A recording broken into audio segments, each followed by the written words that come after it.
For years, we've been calling it a mental health crisis. Horrific neglect when you were at Highland Ridge. And in times of crisis, I was convinced that there was no hope. most patients say they never had a choice where to go. I had another panic attack until I cried myself to sleep.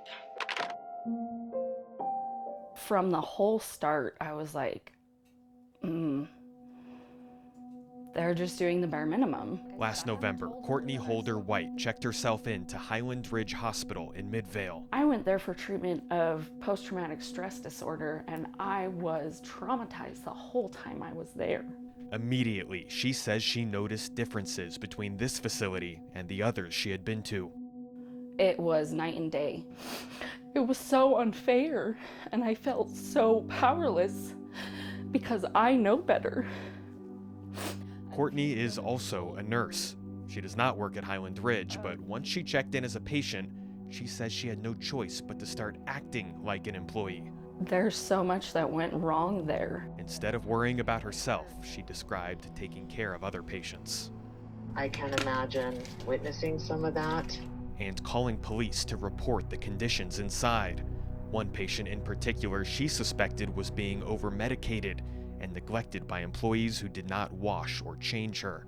She didn't know where she was. She didn't know what she was doing. Glazed over, dazed and confused, didn't know what was going on. She says that was only part of the problem. Each day, Courtney says she was the one who came in to help the patient shower and get dressed. Patients have free access to each other's rooms. Anybody could be in here, taking advantage of her. Anybody. Since 2019, Unified Police have investigated these 33 calls to the facility. 5 of them are for sexual assault, and some of them involve children. Both police and the Utah Department of Health have found sometimes staff were not following legal requirements to report cases to police or protective services. According to one police report, an employee told them providers within the hospital are threatened with being fired if they report such incidents due to it affecting the hospital reputation. He did not want to provide more information because he was scared of retaliation by administration. I could definitely see how that could easily get missed, and that's how sexual assaults happen. Whitney Godfrey was 14 years old when she was transferred to Highland Ridge in 2018. She's been to 7 psychiatric facilities to battle depression. Highland Ridge was the worst inpatient I've ever been to. She says the biggest issues were lack of supervision, failure to provide the correct medication, and little to no therapy. Even from the second I got there, I knew, I'm being exploited. The Utah Department of Health says Whitney's complaints were valid, finding the same problems in this inspection from January 2019. Patients assaulting each other due to lack of supervision, patients having their medication administered incorrectly, and patients being discharged before receiving the prescribed number of therapy sessions. That's part of the reason I agreed to this interview, is because I feel it's my job as a therapist to be an advocate for these patients. This man was a social worker at Highland Ridge Hospital until July 2019 and is one of 12 employees Fox 13 has spoken with so far. He asked to not be identified due to future employment opportunities. As a therapist, do you think patients left feeling better? That's a complicated question. I think some, yes. I think a lot of them, no. Money is the primary driving factor for them. They treated every single person there, staff and patients included, like a number. Highland Ridge is basically a holding pen. You put them there, you put them on medication, and you leave them. This woman also asked to not be identified for personal reasons and left in 2019.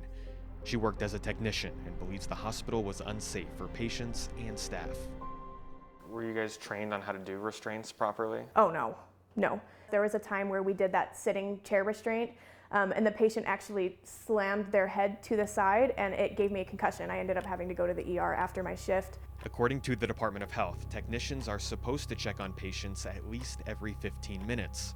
In some cases, every 5 minutes. You need to watch them breathe. You need to make sure that they are actually inhaling and exhaling. But last July, one of the employees did not realize her patient was dead until he was, quote, cold and stiff to the touch. UPD is investigating. It's our responsibility to make sure that they're safe not only, from each other, but from themselves. Since 2019, the Utah Department of Health has found more than 100 issues at Highland Ridge Hospital, citing the facility with deficiencies in 44 areas. They've only inspected the property 4 times, whenever there's a complaint. If you have an inspection that you fail, you're gonna have a follow-up. But the state is repeatedly finding the same problems related to patient safety, despite the facility's promises to retrain staff and correct the issues. It doesn't appear that that is something that's sticking for a long period of time. Joel Hoffman is the Director of Licensing and Certification for the Utah Department of Health. He says the pattern at this facility is concerning. So there are inherent challenges that they do face. It is not easy, but again, that's not an excuse. Honestly, I can't believe it hasn't been shut down by the state already. Okay, like enough's enough. Really, I think they need to shut down the hospital and start over. The facility, in my opinion, needs to be shut down.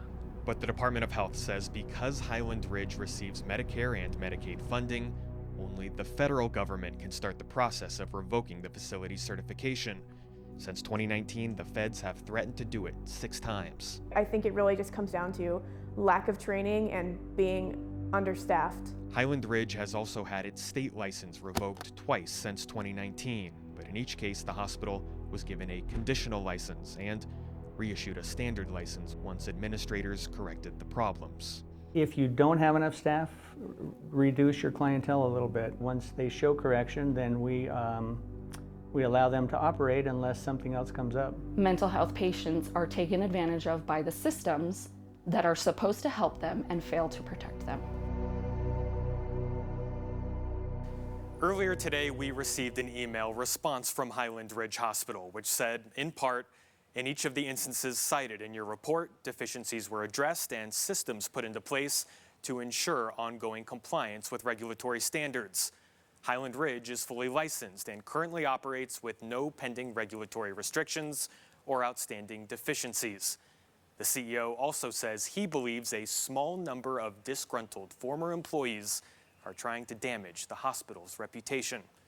Reporting in studio tonight, Herbets, Fox 13 News, Utah.